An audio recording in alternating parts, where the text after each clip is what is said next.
नमस्कार प्रिय दर्शक बंधु बयस्क नागरिकদের জন্য খুশির খবর শোনালো নির্বাচন কমিশন। কি খুশির খবর এই নিয়ে পত্রিকাটি কি লিখেছে আমরা দেখব।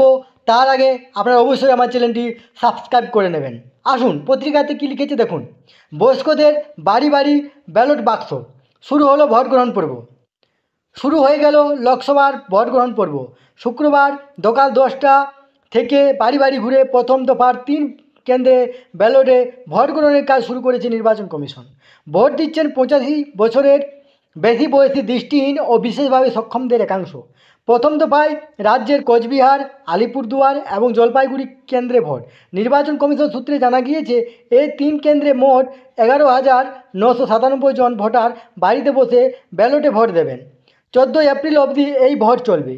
নির্বাচনী আধিকারিক ও কেন্দ্রীয় বাহিনীর উপস্থিতিতে ভোট গ্রহণ করা হচ্ছে। আজ শনিবার বিএসএফের গেস্ট হাউসে কেন্দ্রীয় বাহিনী মোতায়েন করা নিয়ে বিশেষ সাধারণ পর্যবেক্ষক আলোক সিংহা এবং বিশেষ পুলিশ পর্যবেক্ষক অনিল কুমার শর্মার সঙ্গে প্রাথমিক পর্যায়ের বৈঠক করবেন মুখ্য নির্বাচনী আধিকারিক আরিজ আফতাব।